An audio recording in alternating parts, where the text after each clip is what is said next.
સૌપ્રથમ સૌને જય શ્રી રામ। આપણું રાજકોટ રામકોટ થવા તરફ જઈ રહ્યું છે।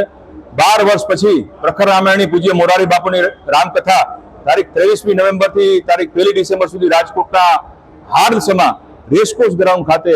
આપ સૌના સથવાર આખું રાજકોટ એનું યજમાન બન્યું છે અને 600 જેટલા માવતરોને આજીવન સ્નેહાશ્રય આપી રહેલું આપણા સૌનું સદભાવના વૃદ્ધાશ્રમ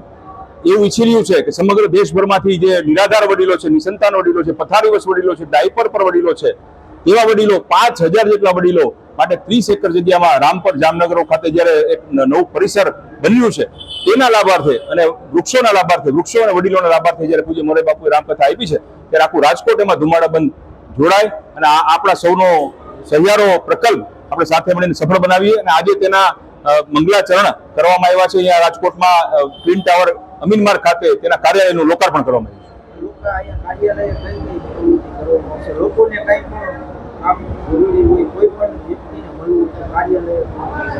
આવતા અઠવાડિયાથી આ કાર્યાલય પૂર્ણકાલીન કાર્યરત થઈ જશે। એમાં સાંજથી લઈને મોડી રાત્રિ સુધી વિવિધ કમિટીઓની મિટિંગ, કાર્યોની વહેંચણી, પ્રચાર પ્રસાર, મેડિકલ ટીમ અને ખાસ કથા રામકથામાં વ્યસન મુક્તિનો કેમ્પ યોજાય, રક્તદાન કેમ્પ યોજાય, મેડિકલ કેમ્પ યોજાય, તે પણ આપણા સૌનો એક પ્રયત્ન છે। તેથી આ એક માત્ર રામકથા તો બરાબર પણ ભક્તિ,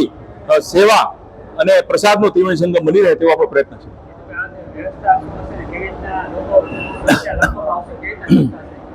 રોજ 1 લાખ લોકોની વ્યવસ્થા કરવાનો અમારો પ્રયત્ન છે। ખાસ કરીને જે વડીલો છે, પ્રજ્ઞાચક્ષુ ભાઈ બહેનો છે, ગર્ભવતી માતાઓ છે, દીકરીઓ છે, બાળકો છે, એવા લોકો કે જે કદાચ અન્ય કારણોસર આ રામકથાનો શ્રવણ ન કરી શકે એમ તેને વિશેષ વ્યવસ્થા કરી લાવવાનો અમારો વિનમ્ર પ્રયાસ છે અને અમને આનંદ છે કે તમામ સરકારી તંત્રો, અર્ધસરકારી તંત્રો, સમાજ સેવકો, સંસ્થાઓ આપણે બધાએ એટલો બધો પ્રેમ આપ્યો છે કે અમને એમ લાગે છે કદાચ સ્વયંસેવકોને અમારા હાથ જોડીને સેવાની ના પાડવી પડે તેવો પ્રસંગ પણ કદાચ આવે એટલો બધો સ્વયંભૂ ઉત્સાહ સૌનો છે।